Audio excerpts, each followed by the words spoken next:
Hey, it's Avery here. And if you're watching this, buckle up because I'm about to tell you how a single glass of champagne almost erased me and how I turned it into the biggest revelation my toxic family never saw coming. Drop a comment below and tell me, what would you do if you found out someone you trusted was trying to hurt you? Be real with me. I read every single one. Let's dive in. I'm standing at the back of the ballroom, trying to blend into the wallpaper. My stepmother, Diane, picked this dress out for me, and let me tell you, it's awful. Tight at the waist, pinching my chest, screaming, "Stay quiet and disappear." That's always been Diane's game plan for me. Keep me invisible, keep me small. The room's buzzing with laughter, selfies, clinking glasses. And there I am, holding a flute of champagne I didn't even want. Everyone's fawning over Ethan and his perfect wife, Lauren, like they're some kind of royalty. My dad's schmoozing with the mayor. Diane's tossing around her fake laugh like it's confetti. And me? I'm barely a blip on their radar. Then something feels off, not drunk. Trust me, I'm not even tipsy. It's weirder. My arms feel like they're floating, my head's foggy, and my balance is just shaky enough to scare me. I set the glass down and slip out toward the restroom. I need air. I need to think. That's when she stops me, a woman, late 30s, sharp eyes, auburn hair pulled into a no-nonsense bun. "Are you Avery?" she asks, her voice low, like she's about to drop a bomb. I nod, hesitant. "Yeah." She leans in closer. "Your stepmother just slipped something into your drink." I blink. My brain is stuttering. "What?" "I saw her," she says, pulling something from her clutch. A business card. "She dropped it in your glass, stirred it once, and it dissolved like it was nothing. I do security for events like this. It wasn't an accident." My throat goes dry. She hands me the card. "Elise Durant, private security." "You need to act fast," she says. "Whatever it is, don't drink it." My stomach twists. I'd already taken a few sips. "How do you feel?" she asks. "Off, dizzy," I admit, my voice barely a whisper. "That's enough. Listen, if you can, swap the glasses.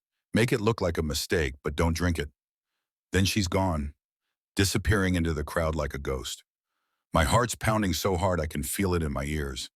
Everything in me screams to run, to get out of this suffocating room, but I don't. I walk back to my table, calm as I can manage. Diane's distracted, laughing with the event photographer, her glass sitting right there, almost identical to mine. So I do it. I swap them. Quick, clean, no one notices. And then I wait. 20 minutes later, my dad stands up to give his classic "To Love, Loyalty, and Legacy" speech. The room quiets, glasses raised. Diane lifts the one I placed in front of her, looks right at me, and sips. I stare back, my heart a drum in my chest. Seconds tick by. Her smile twitches. Her eyes narrow. Then the glass slips from her fingers, shattering on the floor. Diane sways just for a moment, and I think maybe she's just drunk. Then she collapses right there in front of 120 guests in the middle of my dad's toast. The room erupts. Lauren gasps. Ethan rushes forward. Waiters knock over trays. And my dad's shouting for someone to call 911. People are screaming, crying, but me? I don't move. I sit there, hands steady, heart racing, because I know that glass was meant for me. The ambulance lights flash red and blue outside the estate, like something out of a nightmare.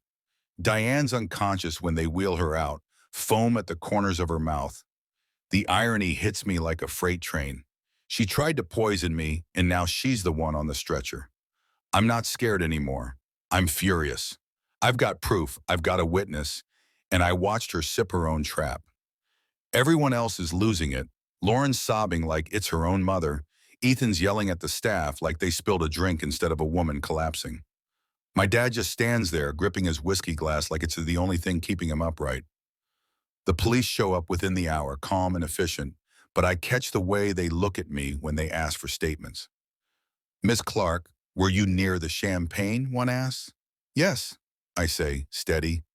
"We all were." "Did you notice anything unusual about Diane's glass?" I pause, choosing my words carefully. "Not until she fell." They know something's up. Diane didn't choke or slip. It was something else. And in a room full of champagne, that glass is going to tell the story. I don't sleep that night. I'm curled up on my couch in my tiny midtown apartment, staring at Elise's business card. Why would Diane do this? What was in it for her? What could be so serious that she'd try to drug me at my own brother's anniversary party? My phone lights up with a text from my cousin Jenny. Girl, you are trending. I open X, and it's a mess. At Clark collapse, hashtag anniversary disaster, had what was in the glass. There's a video circling, showing Diane laughing, sipping, then collapsing. The camera pans to me, sitting still, not reacting. The comments are brutal. Why isn't she shocked? That look between her and Diane, chilling. Spoiled rich kid craving attention. I'm not surprised. People love a villain, especially when you're the black sheep in a wealthy family. But they don't know the truth yet. The police call me in around noon. Detective Marissa Keene's voice is calm, professional. We'd like to speak with you again, Avery. Can you come in? I don't hesitate, and I can tell that surprises her. At the station, the walls are a dull beige, the kind that makes you feel like you're fading away.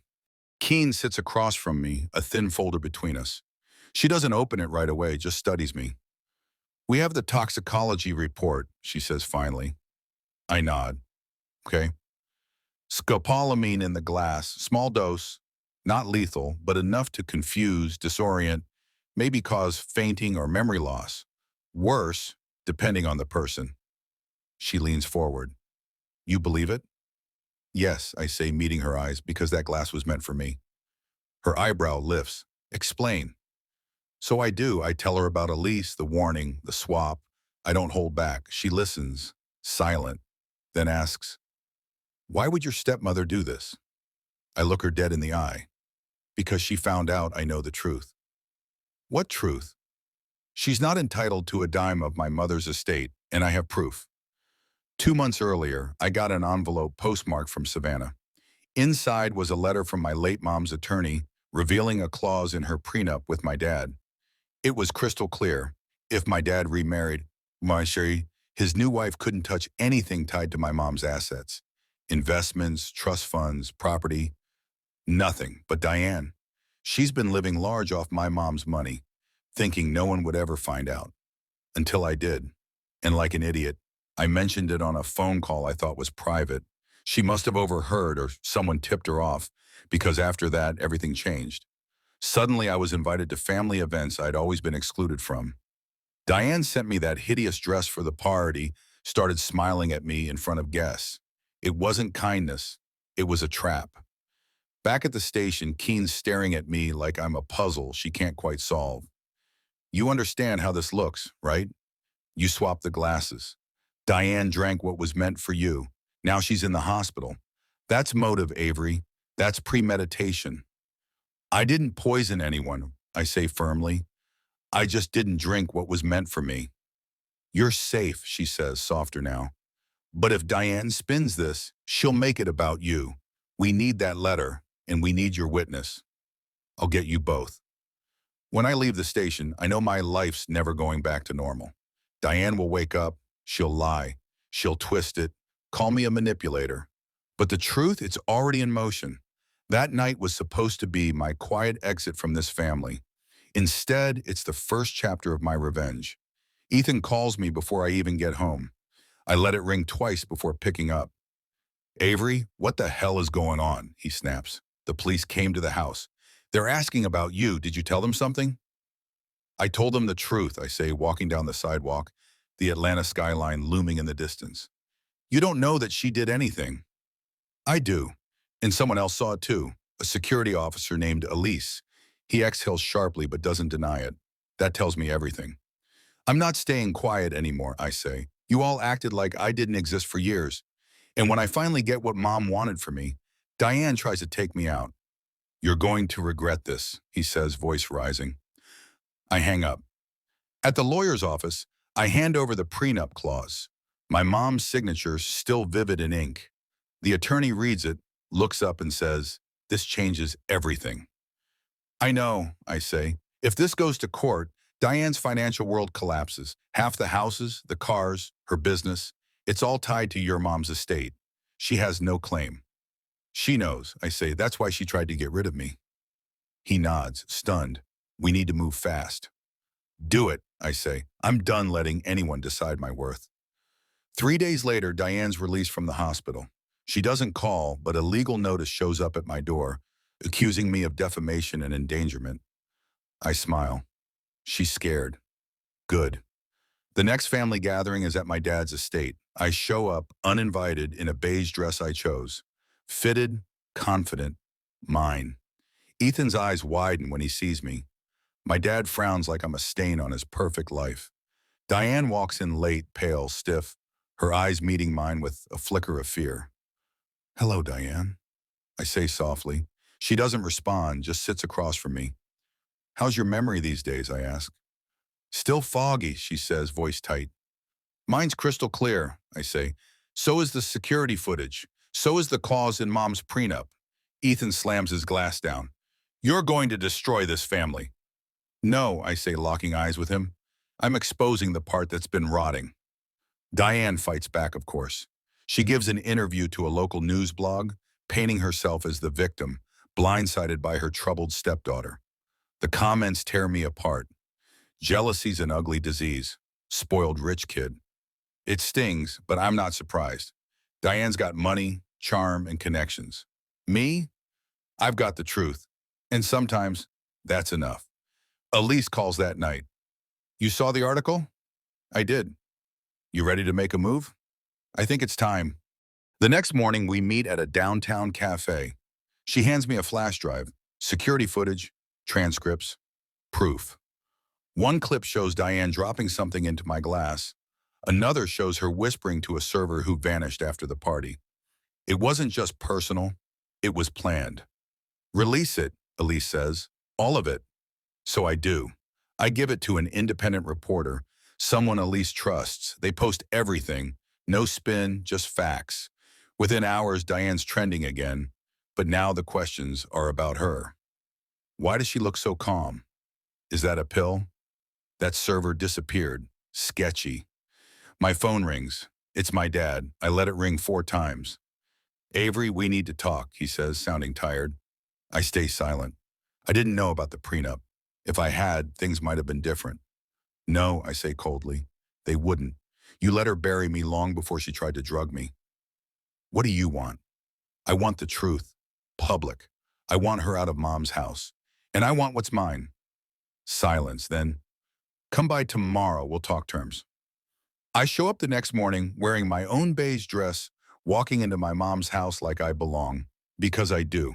My dad's at the dining table looking like a king who's just realized his castle's crumbling. He slides a folder toward me. You win. I open it. My mom's trust, reinstated, assets transferred.